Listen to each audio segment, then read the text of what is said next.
There are 5 stages between I'm just busy and your body shutting you down. And most people don't realize they've passed the point of no return until they hit stage 4. Stress doesn't come from working hard. I've worked 14-hour days and felt fine. I've also had easy weeks where I could barely function.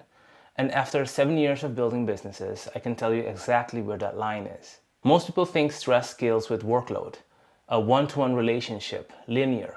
More work means more stress. Less work, less stress. And that sounds about right, but it's not how it actually works. The real variable isn't how much you're doing, it's how much choice you have over what you're doing, how much agency you have. You can be slammed with work and feel completely alive, as long as you chose it. As long as you still have the time for the things that keep you together. Your routines, your space, your exercise, the things you do for yourself, the things that aren't for anyone else. Stress, it doesn't build gradually. The moment that choice disappears, the moment you become a tool that just executes what's in front of you, it jumps. And each jump costs exponentially more to come back from. In trying to manage this for myself, I ended up mapping it out. And the result was 5 stages. And once you know them, you can't really unsee them. You notice it when it starts again. Stage 1 is feeling full.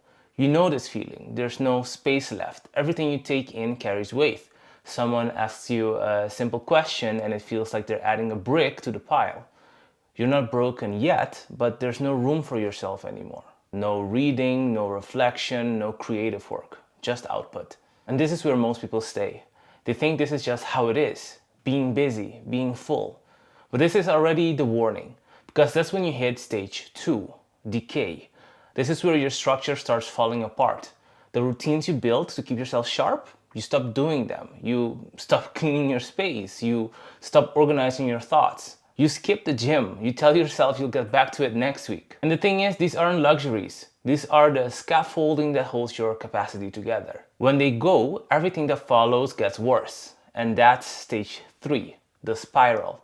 The decay itself creates more stress. Now you're not just overloaded, you're also dealing with the mess that the overload created. It multiplies. Your environment is chaotic, your notes are scattered, your routines are gone, and just looking at the state of things adds weight. This is where it becomes self-reinforcing, a vicious cycle. The stress creates the conditions for more stress, and then it turns into something else entirely. Stage 4 is resentment, and this is the one people don't expect. You start lashing out at things that don't deserve it. Small frustrations feel massive. People around you, colleagues, partners, friends, they start catching reactions that aren't really about them. And the damage here can be semi-permanent. The things you say in resentment, the way you treat people when you are in this stage, that can take months to repair. Especially in work relationships. And the worst part is, you know it's happening, you can feel it, but you can't stop it because the thing causing it hasn't changed. And if it doesn't change, you hit stage 5, which is physical. Energy goes first, then it shows up in your body. Nausea, dizziness, random back pains, constant fatigue that sleep doesn't fix. I talk about this in my first video. Physical symptoms are definitely instructions. And if you're here, you waited too long. Recovery from this stage takes weeks, not days. A weekend might take the edge off, but you stay in the zone. If you recognize yourself in any of these stages right now, hit the like button. It helps me know this is landing so I can keep going deeper on the topic. Because here's the thing, none of this was about the amount of work. Every time I've hit stage 4 or 5, I can trace it back to the same thing. I lost the ability to choose, not I had a lot to do. I had no say in what I was doing, when I was doing it, or whether I could stop. And that's the variable, not the hours, not the workload, the freedom. When you still have agency, you can carry a lot. The moment it's gone, the threshold collapses fast. So here's what I've learned. The intervention is different at every stage, but the most important one is the earliest one.